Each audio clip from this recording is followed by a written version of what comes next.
Nosotros somos Jaime Vázquez Márquez y Daniel Osvaldo Preciado, alumnos de la Escuela Normal Superior Federalizada del Estado de Puebla.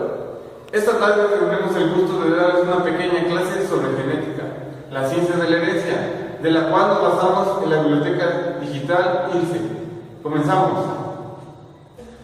Para dar comienzo a este tema, hablaremos primero sobre lo que es la genética. La genética estudia la forma de las características de los organismos vivos, sean estas morfológicas, fisiológicas, bioquímicas o conductuales. Se transmiten, se generan y se expresan de una generación a otra bajo diferentes condiciones ambientales. La genética intenta explicar cómo se heredan y se modifican las características de los seres vivos, que pueden ser de forma, como por ejemplo la altura de una planta, el color de sus semillas, la forma de la flor. Fisiológicas, por ejemplo, la constitución de determinada proteína que lleva a cabo una función específica dentro de un cuerpo de un animal, e incluso la otra de comportamiento, en la forma de los cortejos antes del apareamiento en ciertos grupos de aves o la forma de aparearse de los mamíferos. De esta forma, la genética trata de estudiar cómo esas características pasan de padres a hijos y a nietos, y por qué a su vez varían de generación tras generación. Una vez que analizamos la genética, ahora analizaremos su historia, lo que es la genética mendeliana, la cual nos dice que es una ciencia que se ha desarrollado de manera vertiginosa durante el siglo XX, aunque tiene sus raíces en el siglo XIX, época en que los científicos intentaban contestar las cuestiones relativas a la variación y a la herencia. Antes de que la genética existiera como ciencia, principalmente durante la mitad del siglo XIX, la herencia se estudiaba a partir de lo que se llama hibridización o cruza de organismos entre sí para analizar su descendencia. La hibridología, como se llamaba esta disciplina, ha sido practicada a gran escala por científicos naturales como Kleruter entre 1760 y 1766, Knight en 1779, Gardner entre 1792 y 1850, Naudin entre 1863. Estos investigadores empleaban el método del tanteo experimental. Era al cruzar dos individuos y analizar su descendencia para obtener datos experimentales acerca de la herencia de ciertas características de los organismos.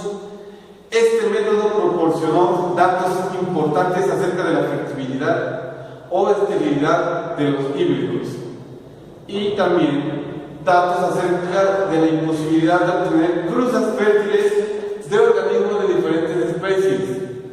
Por ejemplo, si se cruza un perro con una gata.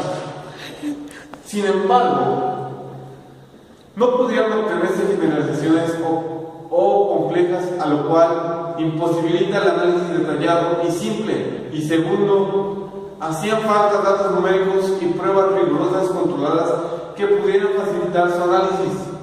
Además, estos estudios se hacían al margen de los avances de otras ramas de la biología, como la citología, ciencia que estudia las células y sus componentes y sus comportamientos durante la división celular, y particularmente aquellos hallazgos que se identificaban las partículas constitutivas de la célula que se multiplicaban y dividían durante las divisiones celulares, las llamadas cromosomas. De la genética, debemos saber cómo surge la genética, y es ahí cuando surge con los trabajos del monje austríaco Gregor Mendel en 1822 y 1884, quien pasó parte de su vida trabajando con chícharos en su jardín de Abadía de Bran. En esa época, hacia 1866, eran bien conocidos los trabajos del naturalista Charles Darwin. Darwin fue quien aportó a la biología la primera teoría, que explica cómo han evolucionado los organismos vivos. La intención de Mendel era demostrar el terreno experimental cuál era el origen de las especies, dilema que durante el siglo XIX atrajo la atención de muchos naturalistas del mundo. Sin embargo, Mendel no logró explicar el origen de las especies con sus trabajos, pero sí logró generalizar algunos principios acerca de cómo se heredan los caracteres de los individuos de generación en generación. Bien, les daremos continuación al tema abordado, la teoría cromosómica de la herencia, en la cual hablaremos sobre la creación, viendo el pequeño tráiler relacionado con el tema. Una vez visto el tráiler, pasaremos a hablar sobre la teoría cromosómica, la cual surgió durante los años siguientes a los que Mendel anunció sus leyes. No se conocían lo suficientes del comportamiento de los cromosomas como para establecer una relación entre estos, y las leyes de Mendel eran difíciles de interpretarlas en términos de las divisiones celulares que tienen lugar en el desarrollo de las células que forman los gametos, mejor conocidos como los meiosis. Hacia finales del siglo XIX se había logrado estudiar los cambios que ocurren en las meiosis y su posible relación con la herencia. Una particular se destaca en los trabajos de Augusto Weismann, pues aunque resultaron equivocados a este respecto, señalaron la importancia de relacionar a los cromosomas con la herencia de los caracteres. Fue después de la revalorización de las leyes de Mendel que en 1903 Sutton logra aplicar la primera y la segunda ley de Mendel, el comportamiento de los cromosomas durante la meiosis. Si los cromosomas son los portadores de los elementos hereditarios o genes, entonces podemos suponer que cuando los cromosomas se separan, llevando los genes consigo, cada elemento del par pasa a celulares diferentes, y por lo tanto, cada célula lleva solo un elemento del par, el que la madre o del padre. Este comportamiento satisface la primera ley de Mendel, la cual acaba de dar una pequeña introducción. Acabamos de tocar un punto interesante, el cual es el ADN, la molécula de la herencia, en la cual se transmite como ya lo dije, la herencia. A continuación daré una pequeña introducción sobre el ADN, o mejor conocido como ácido desoxirribonucleico, el cual fue descubierto en 1969 por el químico suizo Friedrich Miescher. Este químico usó la enzima llamada pepsina para dirigir las proteínas contenidas en el pus. Notó, sin embargo, que existían algunos elementos que contenían fósforo, que no lograba ser dirigidos por las enzimas. Gracias a esta nueva técnica, la cual Robert Fulgen, ese inventor, logró visualizar el material contenido en el núcleo y medir de una manera aproximada la cantidad de ADN presente, dependiendo de la intensidad del calor.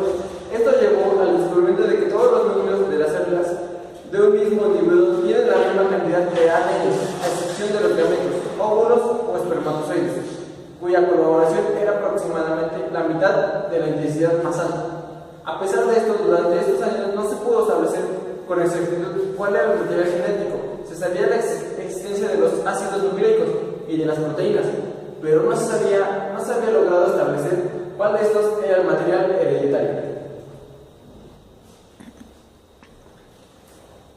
Fueron muchos los experimentos diseñados y las hipótesis propuestas para contestar esta pregunta. Mencionaremos solo aquellos que marcaron el camino para la dilución de la estructura del ADN. Gracias a las investigaciones con bacterias que realizaron, se pudo comprobar que el ácido desoxirribonucleico o ADN es la molécula portadora de la información genética, aunque en el caso de ciertos tipos de virus, en otro caso nucleico, el ARN o ácido ribonucleico. Ya hacia 1920 sabían que el ADN contenía 4 bases de nitrógenos: adenina con A, guanina con G, citosina con C y timina con D.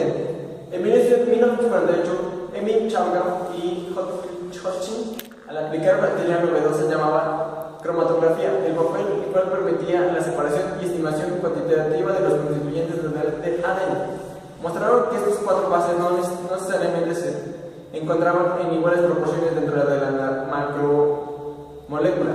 Sin embargo, este descubrimiento no fue suficiente para dilucidar la estructura del ADN. Fue gracias a la aplicación de la cristalografía de rayos X. Al estudio de las moléculas biológicas se pudo extraer la estructura tridimensional del ADN. El primer grupo de Linus Pauling y colaboradores postuló una estructura de triple hélice sostenida por enlaces de hidrógeno. El segundo grupo, el de Maurice Williams y Rosalind Franklin, obtuvo a través de preparaciones de fibras de ADN fotografías por difracción de rayos X que mostraban que la distensión entre los núcleos predicha por Astor era correcta. James D. Watson y Francis Crick del tercer grupo dedujeron el modelo de la estructura tridimensional del ADN. Este modelo postulaba que el ADN era una cadena de polinucleicos con una forma de hélice regular de doble cadena.